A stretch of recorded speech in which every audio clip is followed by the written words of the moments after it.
Morning friends, welcome back to my channel. তো চলো সকালে ব্লগটা স্টার্ট করেছি। এখন হচ্ছে রান্নাঘরে আছি, রান্নাঘরে হচ্ছে ডাল করছি। ডালটা মোটামুটি সকালবেলা আমি সিটি মেরে রেখে দিয়েছিলাম, আর এখন হচ্ছে এটা সোমবারটা শুধু দিলাম।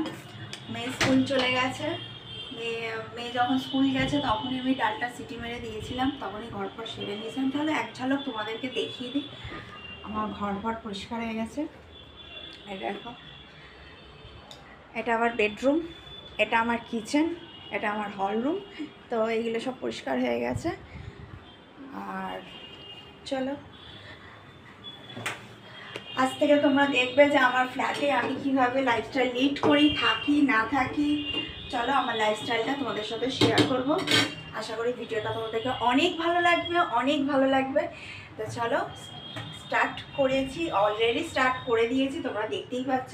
আর ডাল হচ্ছে টকবক টকবক করে ফুটছে। তো কী রান্না করছি না করছি চলো। আমি বাসিঘর সারা হয়ে গেলেই আগেই ফার্স্টে আমার রান্নাটা আমি কমপ্লিট করে নিই, কারণ যেহেতু ফ্রিজের মধ্যে সব কিছু আছে, ওই জন্য আমি আগে তাড়াতাড়ি করে রান্নাটা কমপ্লিট করে নিই। রান্নাটা কমপ্লিট করে তারপর আমি যাবতীয় কাজ কিন্তু আমি কমপ্লিট করি। তো এখানে যে রান্নাগুলো করব সেগুলো প্রস্তুতি নিচ্ছি।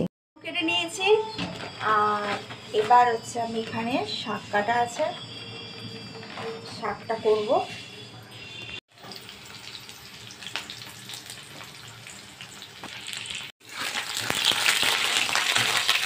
আমি কিন্তু ঢ্যাঁড়স আলু ভাজাতে একটু পেঁয়াজ দিই, খেতেও ভালো লাগে। আর এখানে শাক কাটা হয়ে গেছিলো, এই শাক কাটা ধুয়ে নিচ্ছি। ভালো করে ধুতে হবে, কারণ শাকে না অনেক সময় দেখবে অনেক হচ্ছে ধুলো, চুল, কাঁকড় এগুলো থেকেই থাকে। ওই জন্য আমি কী করি, দুবার করে ধুয়ে তারপর ভালো মতন করে এতে ছাঁকনির মধ্যে ভালো করে ধুই। আর এই শাক হচ্ছে রান্না করে আমি আজকে পুরো ভেজিটেবলসের মধ্যেই রেখেছি।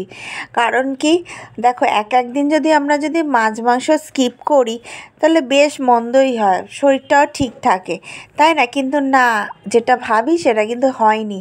ভিডিও লাস্টে দেখে বুঝতে পারবে যে আলটিমেটলি কী খাবারটা আমরা খেয়েছি, আমি আর আমার মেয়ে খেয়েছি। বুঝতে পারছো তো?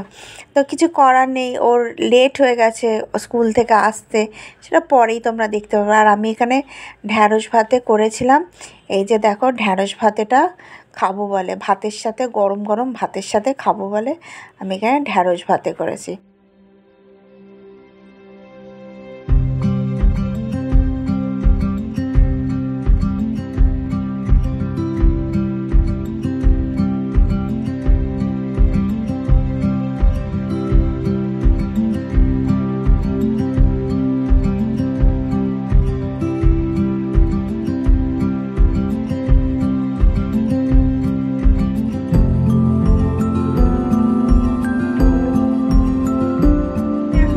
রান্নাটা কমপ্লিট হয়ে গেছে, এখানে ভাজা হয়ে গেছে, এখানে শাক ভাজা হয়ে গেছে, আর এইখানে হচ্ছে মুসুর ডাল হয়ে গেছে।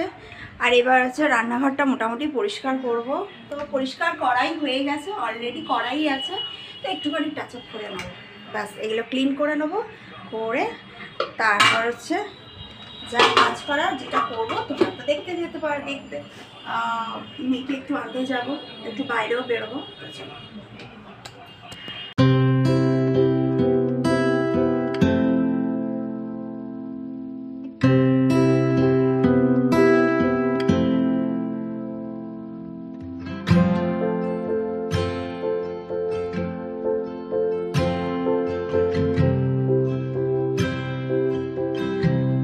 রান্নাঘর সেরে তারপরে সমস্ত কিছু মুছে চলে এলাম কাপড় কাচতে।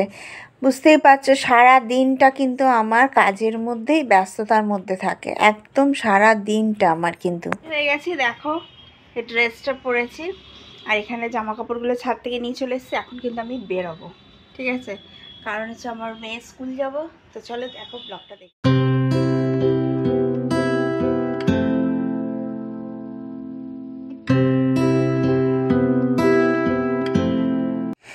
স্কুল থেকে ওকে নিয়ে নিলাম, তারপর এখানে একটা জুসের দোকানে, মানে মিল্কশেক, জুস, সমস্ত কিছু এখানে একটা সব করেছে। তো দেখো এখানে যত ফ্রুটস আছে ফ্রুটসের সব মানে জুসের সব করেছে। তো ওকে আগে নিয়ে আমি বললাম কী খাবি, বললো যে মিক্সড ফ্রুট জুস খাবো। তো আমি ওকে এখানে একটা মিক্সড ফ্রুট জুস নিচ্ছি সমস্ত রকম।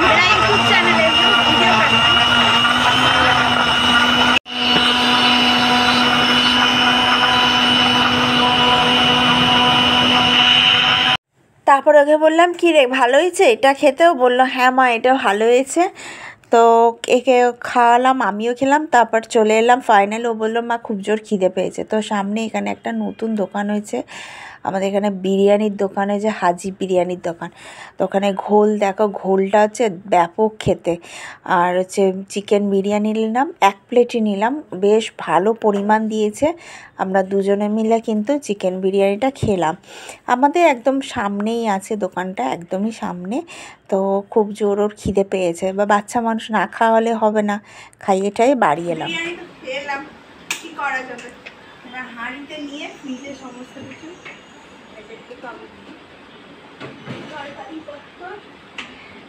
সব, যদি খিদে পাই বিকালে খাবো, বুঝতে পারলে? আর স্কুলটা কেন গেছিলাম তোমাদেরকে জানাবো না।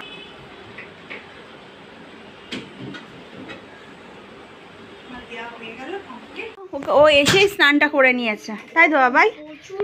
তাই জন্য বললাম দেখ সাইডটা দেখ, তোকে বললাম যে এসিটা চালিয়ে দে। এই যে এসিটা চালাবো।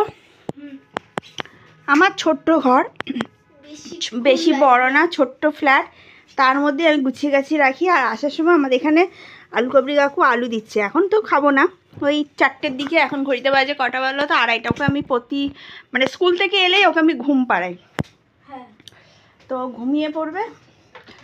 আর না, তো এসিটা চালাবো, ও একটু শোবে। আর হচ্ছে এইদিকে জামা কাপড়গুলো আমার শাশুড়ি নেই, শাশুড়ি মনে হয় ওই রেখে দিয়ে গেছে, ঠিক আছে? তো এই হচ্ছে গল্প। আর বিরিয়ানিটা সত্যি ভালো ছিল। আর স্কুলে গেছিলাম কারণ কি বলো তো, আমি শ্যুট করে দেবো, আমি বলে দেবো। তখন বলে দেবো ও শ্যুট করবে। কেন, তুমি ক্যামেরা ধরে আছো তো, আমি ধরে নেবো, তুমি করে দেবো। আচ্ছা ঠিক আছে। তো কি হয়েছে বলো তো, স্কুলে পরশুদিন স্কুল গেছিল, স্কুল থেকে ফ্রাইডের দিন স্কুল থেকে বেরোনোর সময়, মানে বেরোনো টিফিনের টাইমে একটু খুব মারপিট হয়েছিল বন্ধুদের সাথে। তো বন্ধুদের সাথে মারপিট হতে আমার মেয়েকে, মানে ওরাই মারপিট করছে, ছেলেরা মেয়েরা, ও তো কোএডুকেশনে পড়ে। আর এই কোনোইটা এইখানটাও লেগে গেছে। তো এই জন্য স্কুলে গেছিলাম যাতে বলতে, স্যারকে একটু দেখতে যে মারপিটগুলো ক্লাসের মধ্যে না হয়। যদিও ওদের স্কুলটা খুবই ভালো, কিন্তু একটু লক্ষ্য করতে হবে বাচ্চাগুলোদের। আজকে আমার মেয়ের লাগছে, কালকে অন্য কারো লাগতে পারে। তো এখানে এই ব্লগটা এন্ড করে দিচ্ছি। ছোট্ট একটা সিম্পল ব্লগ করেছি, ছোটো না, ঠিকঠাকই টাইমে যাবে ব্লগটা, মানে লংই ঠিকঠাকই হবে। তো প্রতিদিনের হচ্ছে ভিডিও তোমরা দেখতে পারবে আমার এই চ্যানেলে। তার জন্য তোমাদের করতে হবে সাবস্ক্রাইব না করলে কিন্তু আমি মোটিভেশন পাবো না। তো তোমরা প্লিজ আমার চ্যানেলে ভিজিট করো, সুন্দর সুন্দর ব্লগ কিন্তু দেখতে পাবে।